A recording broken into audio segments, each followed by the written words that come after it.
Welcome to What's Going On, the weekly podcast and videocast of First United Methodist Church in Yankton, South Dakota. Hi, and welcome to this week's episode of What's Going On. I'm Pastor Katie here at First United Methodist in Yankton, South Dakota, and I'm glad you can join me for this episode. Now, I'm going to warn you that I'm going to be talking about some financial things, realities in the life of the church, which is really going to be a useful message for those who are members of the church. And so I want you to take some time to listen to this podcast and consider the things that I'm saying prayerfully, and know that God is with us in all of this. But we are facing realities that are not unique to us, that are realities that I think are facing, a lot of churches are facing, particularly post-COVID and in the midst of our denominational strife, that we have not been immune to. And that is the loss of people in the church, and that also includes then the loss of their generosity to the church and what that means for our bottom line. We've talked this fall about stewardship and giving, and we put out there for the church to do an estimate of giving, or we call it pledging as well, to let us know, and when I say us, I mean the leadership team of the church, so that when we look to the budget for 2024, we can be faithful in the budgeting process and what we are able to do for ministry and mission in the world in a faithful manner. I want to give you a little history before I kind of talk about what I'm going to talk about. So in the past, this church has been very blessed in that there have been years where we have had excess amounts of money come in above and beyond what the expenditures for the church were in a given year. And the leadership of the church at that time were very forward thinking and put that money away into endowments, into the Dakota's Foundation, to be earning interest so that in future years, when things were not so bountiful, we would have some cushion. We are now using some of that cushion in order to meet our operating budget. It has been the practice for quite a while that when the leadership team or church council prior to that would look at the proposed expenditures for a coming year and see what the proposed income would be, that there would be a gap, but that there would be an understanding that throughout the year, gifts would come in that would cover at least the majority of that gap.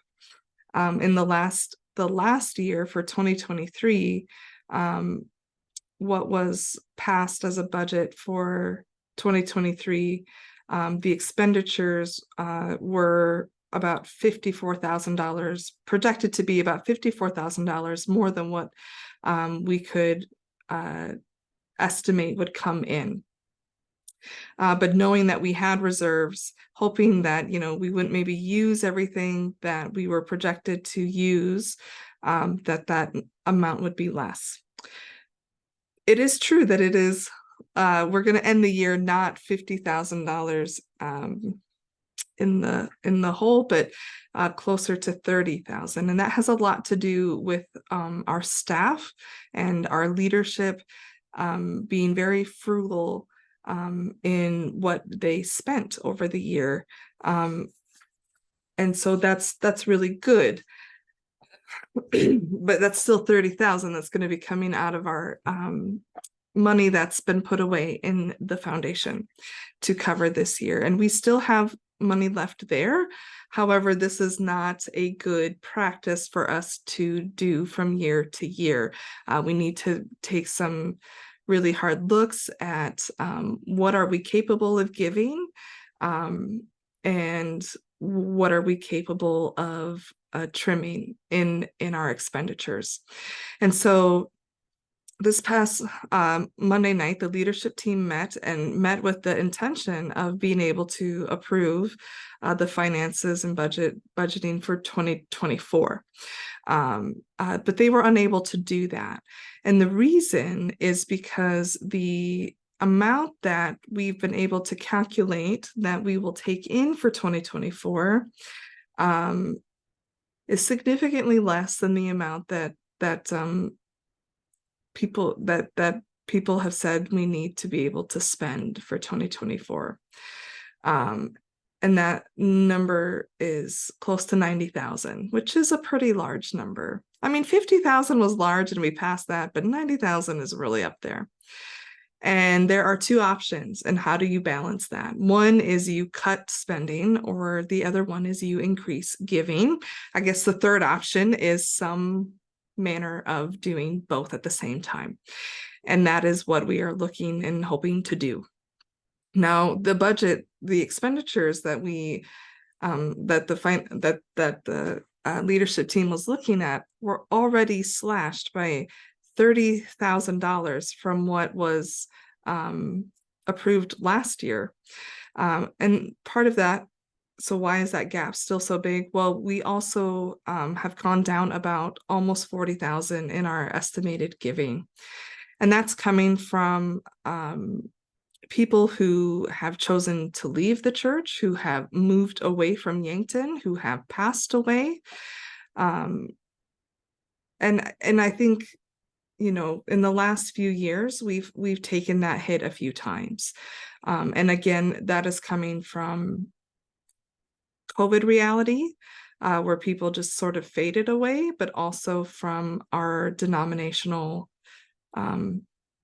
differences and people choosing, after we gained clarity last year on where that our church would stay United Methodist, and people choosing to leave and to join other churches and to bring their giving to other churches.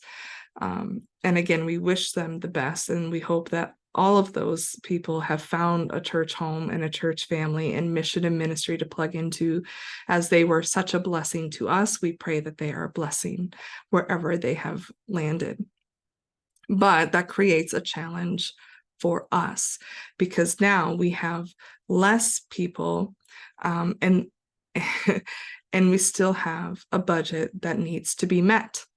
And so the leadership team chose not to approve what was presented, and in the month of December are really pursuing two different tracks simultaneously in order to try to bring those numbers into more harmony. The first is to go back. As I said, the budget has already been combed through once, but combing through it again with any areas of maybe places where maybe we haven't been spending as much as what we've been projecting, and is it reasonable to be able to project a lower number for those line items?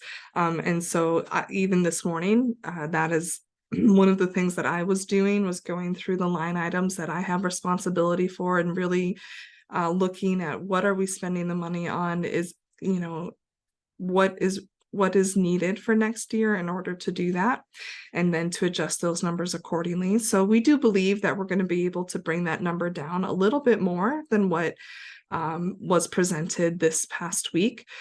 So that's one side of it, but that's not going to make up the gap. And the big reason for that is the bulk of our budget, we already run a pretty lean budget. The bulk of our budget is coming from our staff expenditures and our staff wages in particular. We are very blessed with incredible people, but that is where a lot of the money is going, is to pay these people to help make the mission and ministry of the church happen, and organizing and facilitating and doing all of the behind the scenes work to make those things happen. And the leadership team and I as well feel incredibly strongly that our staff is a worthy investment and not something we're interested in cutting anytime soon. I don't believe that that is the right choice for this church, and neither did the leadership team. And so that leaves shaving some things off where we can in some various line item budgets. Some of the things that got brought up in the meeting that you're going to be seeing potentially here in the near future, and one that will begin this week, is we're going to begin passing the plates again um, during worship. And so that's just something we hadn't brought back after COVID, but we feel that that would maybe be a good thing to kind of, again, encourage giving, encourage generosity in the worship service, especially for those who are maybe newer, but also for all of us, that we are reminded that our giving is part of our worship of God. And so we're going to be bringing that back immediately. The next thing that we've been looking at are how are some of the ways that we can cut the costs on some of our office things. And so we are one of the things that might come back from the budget review in order to lower our office supply budget is to maybe move away from sending out our newsletter to everybody every month, but to have that available via email and on our website with maybe a few copies here or there. But for the bulk, to those mailings are very costly for the church, and especially if that's not something that is being utilized or could be utilized online. We're looking at that possibility. We're looking at also the possibility of downsizing our bulletins on Sunday, because again, that's another cost of printing them, of the paper, only to be used for 1 hour and recycled. We're still talking about what might it look like to have a short announcement slip or prayer request or something like that. So we do already send out the full bulletin on Fridays in an email, and we have the full service on the screen during worship. And so it's not as though you will not have access to that information. It's just where you might have access to that information might shift and change. But know that if those changes happen, partially they're coming, and I would say bulkily coming, largely coming from a budgetary standpoint and trying to be as faithful as we can in our stewardship. But keep in mind also, we have a newly inaugurated green team in our church, and this is another way that we can be more green and more mindful of our impact on the environment by lessening the amount of wasted paper that we have. And so again, that kind of falls in line with some values that we have as a church anyway. And so I think that might be something that we can be looking to in the future.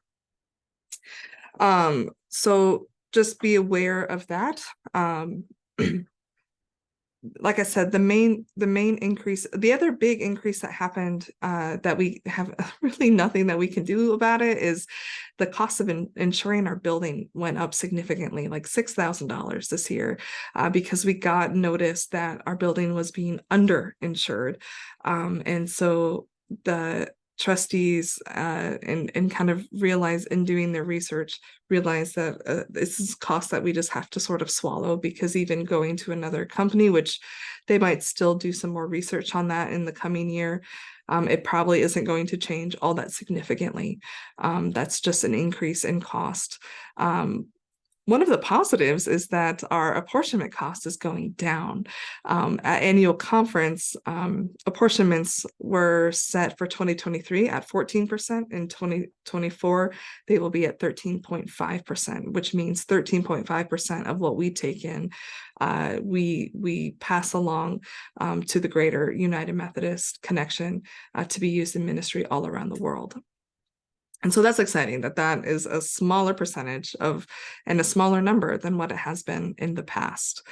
And so those are some of the things that we're looking at to try to be faithful in our expenditures. But the bigger piece of it is we need to raise our giving.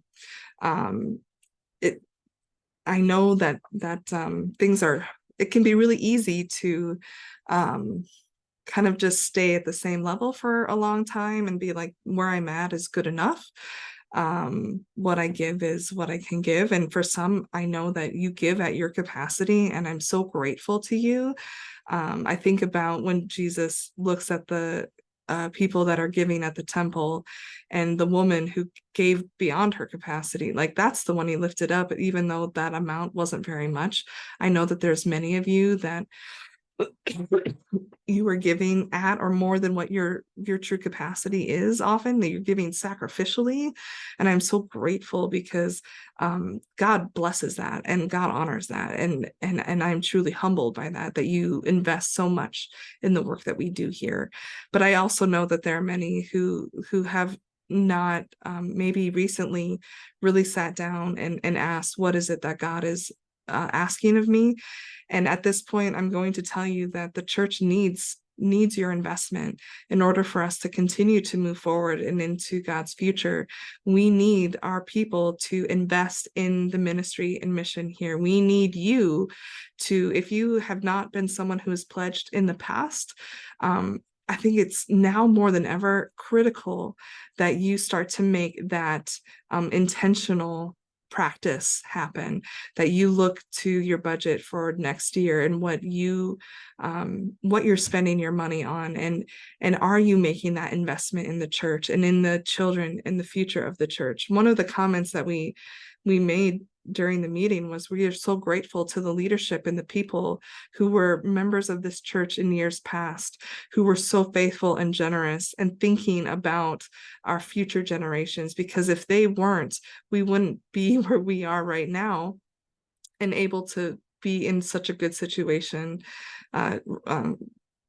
all things considered, I guess, where we are right now, where some of our deficits aren't hitting us so hard now. But if things do not change, they will hit us sooner rather than later, and we cannot keep going with the expenditures that we have and the way that we do ministry and worship now into the future at the level of giving that we currently have. And so I do know that the leadership team is going to be coming before the congregation on the 17th to make a plea. And so you are getting a little sneak peek of this, that you know that this will be coming. And part of the reason I'm sharing this is to grease those wheels a little bit, that I know that not the whole congregation is our faithful listeners to this podcast, but for those of you who are, I know that you have a heart and an investment in this church. And I'm asking you, even if you've already turned in your pledge card, what would it look like? And what would it take for you to give 3-4% more than what you had already committed to? And if you've not turned in a pledge card, what would it look like? And what would it take for you to invest in us, invest in this church? Because good things are happening. And I want to share a little bit about that, because I know for some of you, you look around and the church looks so different today than it did 4 years ago or 5 years ago or 10 years ago. And you might be thinking, why would I want to invest in a church that doesn't look like what it did 10 years ago? Well, because the world has changed and our church has changed, and we are shifting to meet the needs of the people now. And I see incredible work being done. I've been here 3.5 years, and 3.5 of the most difficult years of ministry, I think, almost ever. And let me tell you that this church is doing incredible ministry, but it's not flashy. This is not going to be a flashy church. This is not going to be the hip, cool church with the light show and the electric guitars and the young, cool pastor that writes books and things. That's not who I am, right? But this church is going to be an authentic community, and this church is going to be a place where all people are welcome, all people, and that people can find healing and hope here, that people can come and know that if they walk in the door, they're going to be treated and seen like a person and not like some number or some, tally mark on a belt of how many people can we get saved today.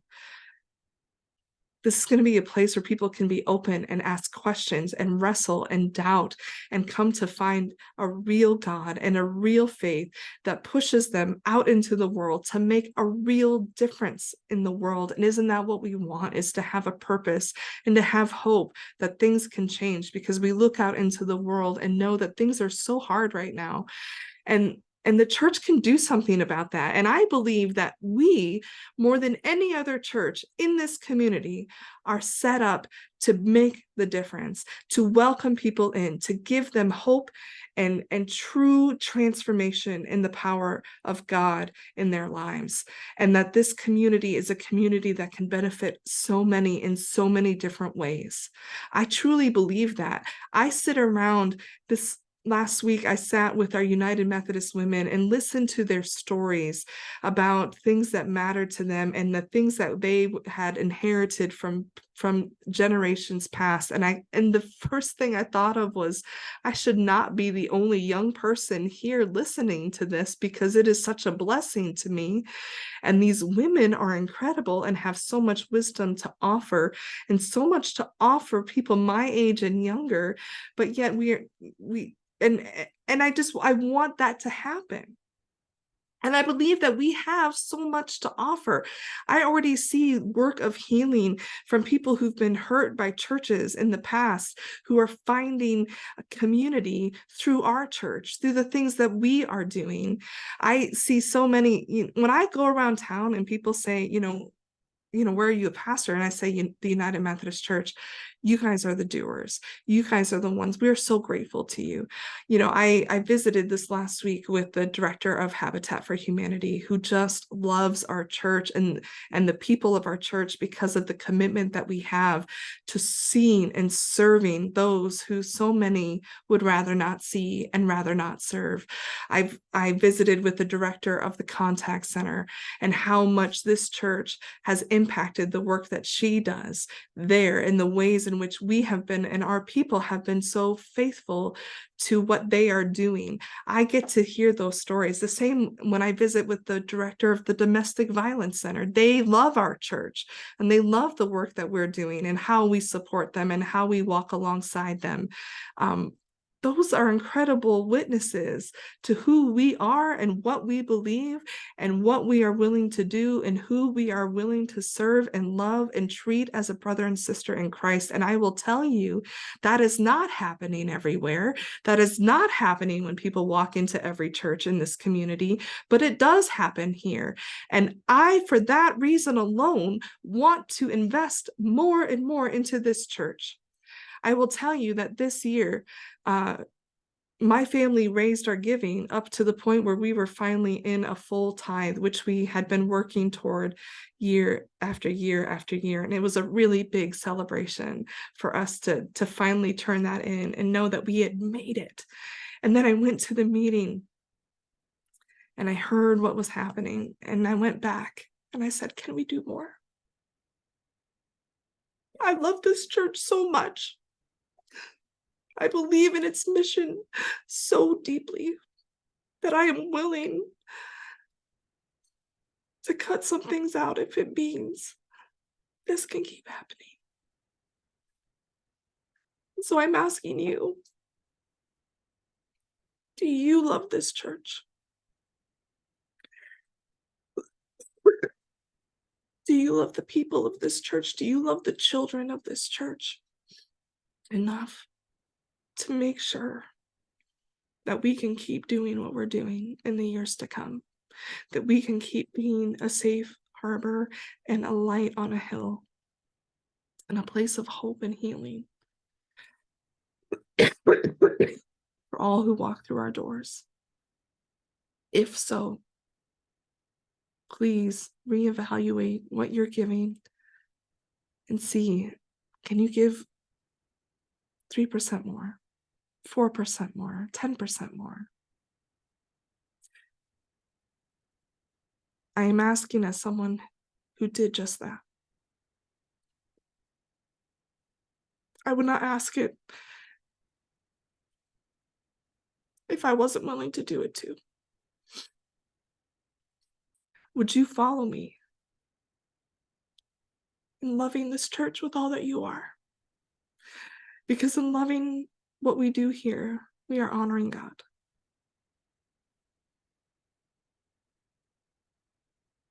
If you would, please call the church. Let Lisa know you would like to change your pledge.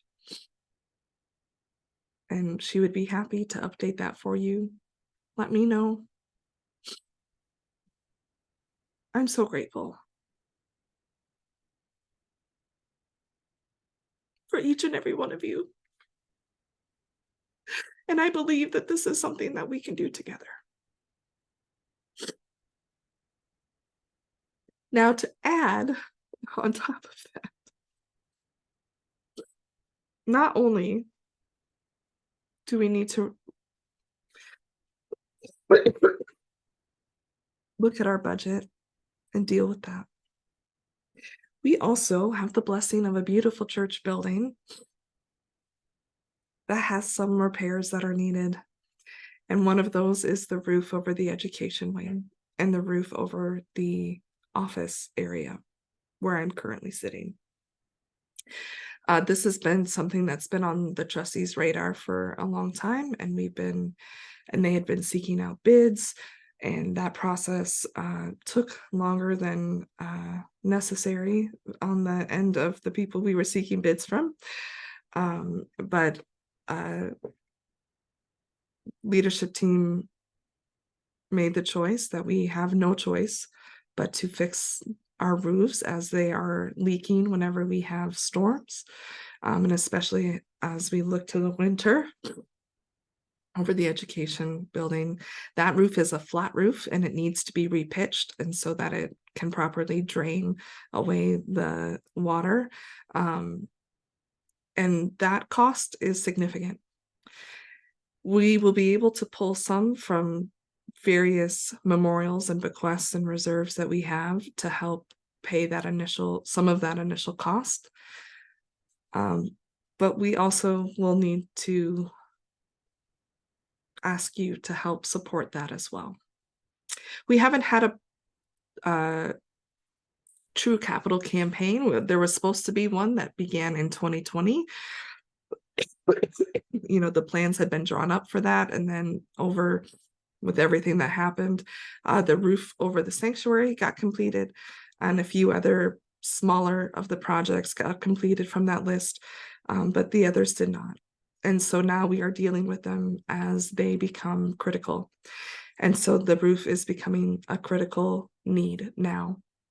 And so when you hear from the leadership team, you will also be hearing the need for those gifts as well. And I understand that the timing of that is not great, but when you're in your home as well, when the needs are there, they're there. And they never ask, is this a good time to be a problem? They just are a problem. So unfortunately, we face that in the church as well. And so I know I'm asking a lot. And I know that we are asking a lot, but I believe it's doable. And it's doable if we all come together and invest in the future of this church. And by the church, I mean, yes, the building and the roof, but really in the people, and the people who this is their home, this was their home, and this will be their home. I truly believe that God loves us and loves this place and loves this community, and that God will provide a way. But often God uses us to do that. And so I would ask that if you've made it this far in the video, please send this to the people in the church that you know, that they may see it as well.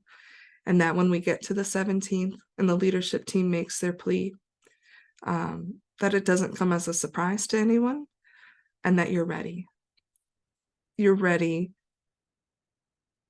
with what is coming, and you're ready to give. You're ready to be generous. You have made a plan, and you can say, I will stand with this church. I will fight for this church and these people and what we believe and what we are willing to do and the impact that we make. I will fight for that. I will give for that. I will invest in that. I believe in it, and I love it, and I am here. Thank you for taking the time to listen to me today. I promise you, this is an investment you will not regret. This is an investment that has eternal impacts. just as the people who invested to make this church happen 160 some years ago. Your investment today will mean that there is a future of this for this church 100 years ago again. So thank you. Thank you. Thank you. Thank you for listening to this episode of What's Going On. We'd love to have you join us for worship here at the church on Sundays at 10 a.m. You can also find us online via our website at firstumcyankton.org or search for us on YouTube.